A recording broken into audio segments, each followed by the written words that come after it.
La plupart des fans croient que si un joueur devient l'icône de la franchise, battant des records de longue date et portant l'équipe sur ses épaules, son avenir est scellé. Pourtant, depuis 2019, Pete Alonso est le frappeur de circuit le plus prolifique de la MLB après Aaron Judge et Kyle Schwarber, une statistique stupéfiante qui aurait dû garantir son statut intouchable, mais qui n'a fait qu'aiguiser le couteau dans le dos de la cité des anges déchus. Bonsoir, amateurs de baseball et âmes brisées des Mets. Vous êtes sur la chaîne 604 News Now, l'endroit où les scoops frappent plus fort qu'un lancer à 100 miles/h et où les nouvelles contractuelles déchirent le tissu même de l'East Division.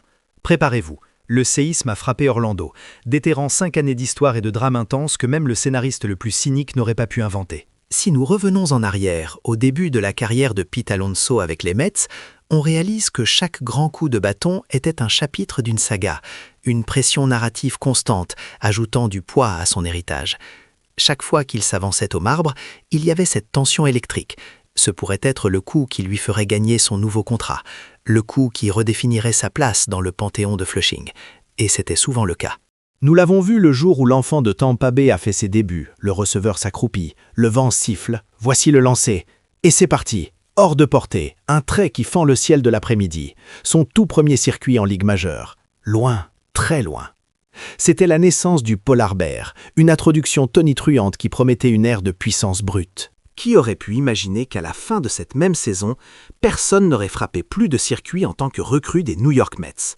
Numéro 53, le nouveau roi des circuits en une seule saison pour une recrue. Pete Alonso a fait le tour des sentiers après ce circuit de 2 points, offrant non seulement une victoire, mais le moment emblématique, la délivrance pure pour l'équipe. Et, comme certains le disaient à l'époque, quel honneur de le faire pour le numéro 41, faisant référence à l'esprit du grand Tom Seaver. Il était le meilleur frappeur de circuit du baseball à ce moment-là. Notre frappeur le plus grand et le plus puissant. Celui qui livrait la marchandise quand on en avait le plus besoin. Le drame a continué de s'accumuler, année après année, saison après saison, jusqu'à l'apothéose. Numéro 200. Il l'a fait. Il l'a fait. Les barrières que j'avais fixées, tu les as facilement dépassées, lui disait la voix historique en coulisses. Maintenant, tu as Darryl Strawberry en ligne de mire. Vas-y, cherche-le. Félicitations, mon pote.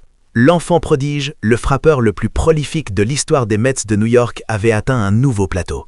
Il était notre force de frappe, la seule constante d'une équipe souvent inconstante. Pendant ce temps, les réunions d'hiver s'étaient déroulées lentement, sans surprise majeure, une routine ennuyeuse de petites tractations. Mais ce soir, l'impensable s'est produit. L'annonce est tondée comme un coup de massue en pleine poitrine, un choc salvateur qui agit comme la finale climatique d'un film. Bam! Directement au plexus solaire lors du 3e jour des réunions d'hiver de la MLB. Et ce n'est pas une rumeur, ce n'est pas une spéculation.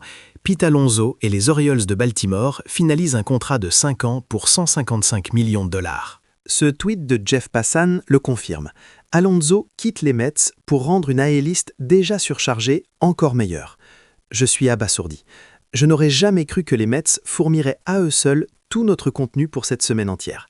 La nouvelle concernant Edwin Diaz était déjà un choc. Les Dodgers obtiennent toujours ce qu'ils veulent, c'est un fait. Mais cette histoire-ci, c'est une toute autre gifle. Nous avions rapporté hier que Pete, qui vit à Tampa, allait se déplacer pour rencontrer les Red Sox puis les Orioles. Les Orioles n'ont pas fait dans la dentelle. Rappelez-vous, ils étaient à fond sur Kyle Schwarber, ce qui a finalement permis à Schwarber d'obtenir son argent des Phillies. Baltimore avait déclaré « Nous voulons attraper la grosse baleine ». Et ils l'ont fait, après une longue période de calme. Je suis soufflé, c'est incroyable, un véritable coup de tonnerre. Quand j'ai vu que les Orioles offraient 5 ans pour 150 millions pour Schwarber, j'ai immédiatement su. Ils vont directement chercher Alonso et ils vont s'assurer de le décrocher. Ils ont besoin d'une batte puissante dans leur alignement.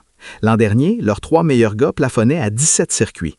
Du jour au lendemain, Pete Alonso ajoute potentiellement 40 circuits et sans aucun doute 100 points produits par an à cette équipe. C'est une batte d'impact majeure. Et pour vous dire la vérité, Ronnie, je suis sincèrement choqué que les Mets n'aient pas apprécié à sa juste valeur ce qu'il apportait, qu'il se présente au poste pour jouer 162 matchs, soir après soir, et fasse ce qu'il fait. J'étais choqué que les Mets ne l'aient pas verrouillé il y a longtemps. Mais les Orioles, eux, ont attrapé le gros poisson, juste là, au milieu de leur alignement. N'oubliez pas qu'ils ont aussi récupéré Taylor Ward des Angels.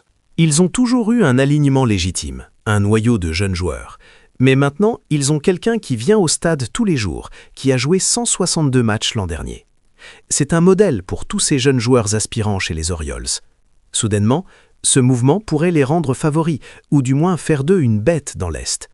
Pensez-y. Alonso et Ward combinés, c'est plus de 70 circuits.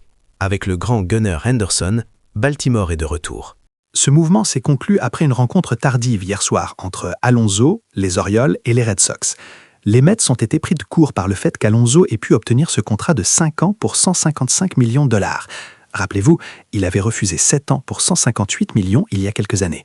Cela lui aura finalement rapporté 205 millions sur ces 7 années. C'est fou! Je suis avec vous les gars, je suis abasourdi. Ces derniers jours, la situation ne s'annonçait pas bien pour les Mets. Le bruit courait qu'ils ne voulaient pas aller au-delà de 3 ans.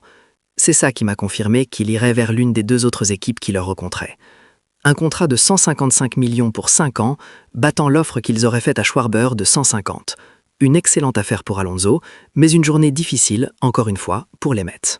Ils ont perdu Diaz hier, et aujourd'hui, ils perdent un autre des favoris incontestés des fans. Non seulement des favoris des fans, mais des piliers du vestiaire, des gars qui se sont imposés à New York. Alonso, 162 matchs chacune des 2 dernières années. Il a même programmé la naissance de son premier enfant à minuit après un match de nuit en septembre pour ne pas rater une seule rencontre. C'est dire à quel point ce joueur veut jouer. C'est une pépite d'information incroyable. On pensait que Steve Cohen avait plus d'argent que Rockefeller. Alors comment se fait-il que les Mets aient été surenchéris sur Diaz et maintenant sur Alonso? Il semble qu'ils n'étaient même pas proches sur Alonso. Leur intérêt n'était tout simplement pas le même que celui de Baltimore. Les Mets ne veulent visiblement pas payer cher un premier but droitier gros cogneur. Ils préfèrent se concentrer sur la prévention des points, mais il faut aussi en marquer. Et la combinaison Alonso-Soto était absolument fantastique l'année dernière. C'était l'un des rares points positifs d'une saison très décevante. C'est beaucoup de travail pour l'équipe des Mets maintenant. Ils ont manqué les séries éliminatoires et maintenant ils perdent Edwin Diaz et Pete Alonso. La vérité, c'est que les Mets n'ont jamais fait d'offres formelles, car il est devenu clair qu'Alonso recevait des offres pour plus d'argent et d'années que ce qui était dans leur zone de confort. Il pensait à un contrat de 3 ans pour un cogneur de 31 ans. Mais Schwarber a eu 5 ans à 33 ans. 5 ans pour un cogneur de 31 ans comme Alonso, qui joue autant, ce n'est pas déraisonnable. Il est un favori des fans, il frappe près de 40 circuits par an, il produit 100 points. Ce genre de joueur ne pousse pas sur les arbres. Quand vous parlez des leaders de circuit depuis 2019, la liste est courte. Aaron Judge, Kyle Schwarber, Pete Alonso et Shohei Ohtani.